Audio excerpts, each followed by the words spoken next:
This video we are going to talk about Wotan, who is also known as Odin or Odin. There are many variations of his name indeed, but he is the chief of the old Germanic pantheon. I don't like the words Viking or Norse because those words give a false impression. Wotan, Odin, Wodanaar. This deity was worshipped far and beyond Scandinavia.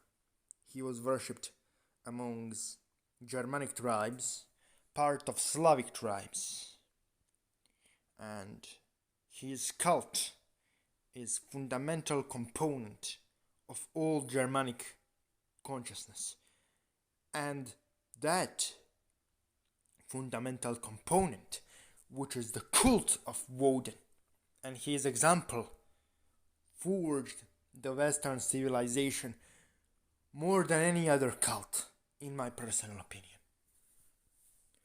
It is the spirit and influence of Woden who led Angles to Britain, and it is the spirit and influence of Woden which led English to the North America. It is that spirit and energy of Woden, that divine madness and inspiration which rose the West where it is now. And we should understand the importance of Wotanic archetype and Wotanic energy for the modern West. I apologize for this a little bit elaborate exegesis, which was maybe confusing to some people. But after I finish this introduction about importance of Woden or Wotan and why studying his energy is something we should aspire as a modern people who are part of the Western civilization for the most part. Now I will speak about my own experience with the King of the Oos or the Aesir and how he influenced my life. So Woden or Wotan or Odin or Wodan, he is not predictable god. He is an interesting anomaly within the world mythology and the world of the myth. And he is anomaly among gods in general and pantheons in general. He is kind of unique figure. He is a chaotic and really adversarial head of the pantheon, which is not something you see in a lot of mythologies. In majority of mythologies, the king of the gods is probably some storm god sitting on a throne, striking with lightning to the wicked and imposing the cosmic order. And Wotan, in many ways, defies those rules set by many mythologies. Wotan is the god of poetry, war, ecstasy, sorcery, wisdom, cunning, knowledge, self-sacrifice, bravery. But he is also a really criminal and transgressive figure. He seems to don't have any form of moral compass. The only thing he actually has is his goal to preserve the Asgard and Midgard, to preserve the order, and he will do literally anything to preserve it. He doesn't have any moral limitations. He doesn't have any fixed components to his personality outside of his intention to protect the world, outside of his intention to protect humanity and the natural world, and also to protect the celestial realms and the functioning of nature. The only thing Wodan has is his goal, and everything else is sacrificed for that goal. His eye, his dignity, his pride, his wealth, even his own life. Everything is worthy of a sacrifice for goal of preserving the world, for goal of limiting the forces of chaos beyond the boundaries of the order. And that is who Wotan and Wodan is, in my opinion. There is no way of defining him because, in truth, he himself doesn't have a definition. The only thing which Wodan truly has is his goal. From a myth to a myth, he behaves in a completely different manner. Sometimes he is honorable, sometimes he is tricky, sometimes he is lying, sometimes he is speaking the truth, and sometimes he is not speaking at all. Wotan doesn't seem to have any boundaries. He is a chaotic deity who is protecting order. And that's who Wotan is. Now, in his mythology, he is king of the gods, but he seems to be the opposite of classical king of the gods in the sense that he is not in some heaven somewhere, sitting on a throne. He is wandering the world, doing all kinds of heroic deeds and influencing the world directly. Once you call him into your life, he will wander alongside you, and he will guide you alongside the wanderings. Once you call him in, if he truly wants to stay, if he truly wants to teach, you cannot make a pact with Odin. You cannot swear an oath to Odin, because there is nobody to swear oath to. There is no fixed characteristic of Wotan. He wanders from a place to a place, doing one deed after another to do his goal. And there is no way of forming a permanent pact with such a force, because he himself doesn't have a permanent characteristic. And since there is no way to make a pact or covenant with such a force, which will last a long term, then how one should work with Odin? Well, what his name means. Wotan or Wodanaar means mad one, crazy one, or inspired one. And this name speaks a lot about the nature of Wotan, the nature of Wotan. He is the god of inspiration, knowledge, ecstasy, and war. The god of wisdom, kingship, and criminals, and many other things. But in truth, Wotan cannot be compelled. He cannot be defined. He cannot be bound to the human understanding. The only thing we can do is we can summon him, tap into his power, and drink from his wisdom.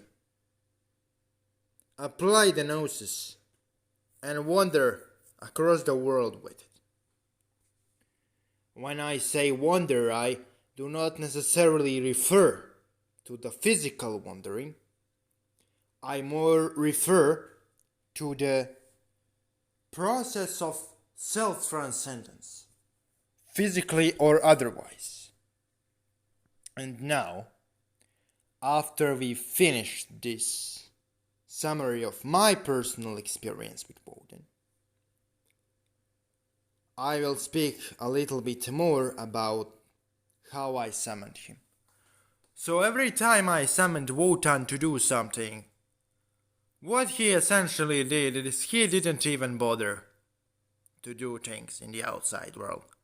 What he did is he simply partially possessed me, inspired me, and guided me to do the necessary work. Zero, absolutely zero times he did something externally on my behalf. It was always a partial possession, which allowed me to achieve what I wanted. He was really effective in every instance, but he doesn't work, in my experience, in a way other gods or spirits do. He also, for whatever reason, does not bow to any spirit or entity. There is no anybody above him in the hierarchy.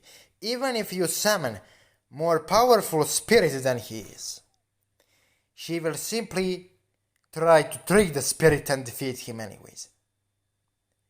There is no such a thing as the superior to Wotan. There is no such a thing as commanding Wotan, because there is nobody above Wotan. There is no spirit Wotan answers to. Even if there is more powerful spirit than him, he will not acknowledge the authority of a being. He will simply try to get an advantage or tactically retreat. And my personal experience is that Wotan doesn't necessarily care about offerings. What Wotan wants is, if you truly want to work with him, he wants you to fight for the world in the same way he does. He wants you to wander the world in the same way he does. And if you do it well enough, you will become one of his chosen. And you will become one of his true followers and devotees. Now, that's what he told me he wants. He indeed appreciates offerings, just like any other spirit, but that's not the point of his worship and deeds, nor it is the point of working with him. He can be compelled to do something with offerings, however, offerings are not the thing he is seeking.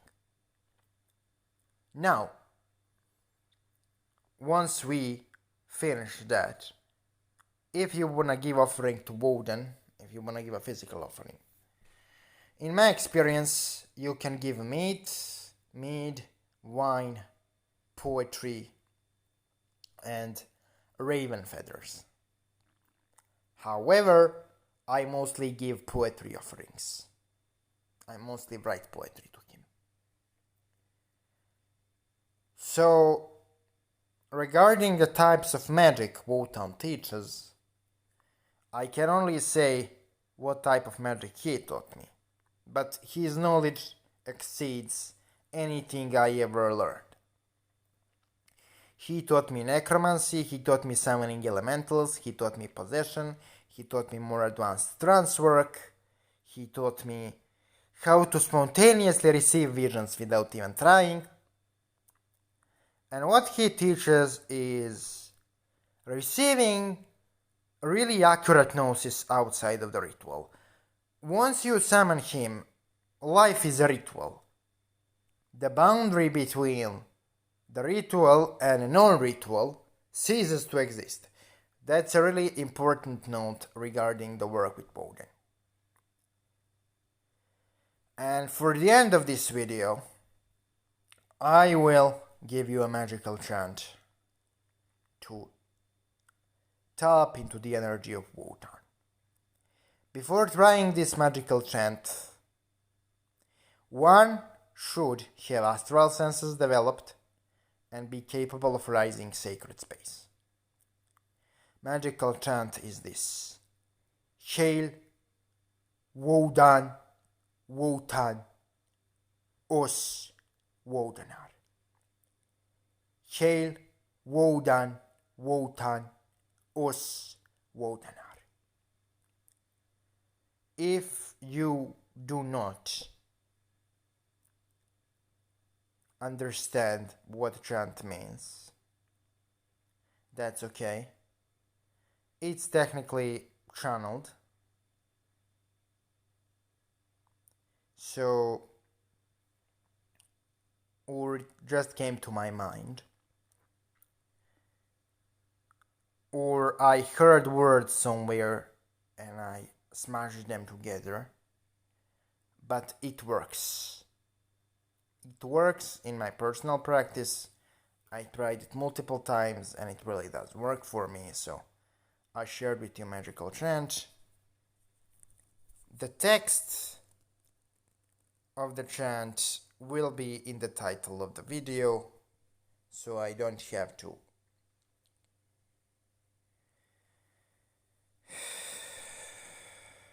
answer the questions how the chant is pronounced. Thanks for watching, see you next time, and enjoy short Wotan meditation.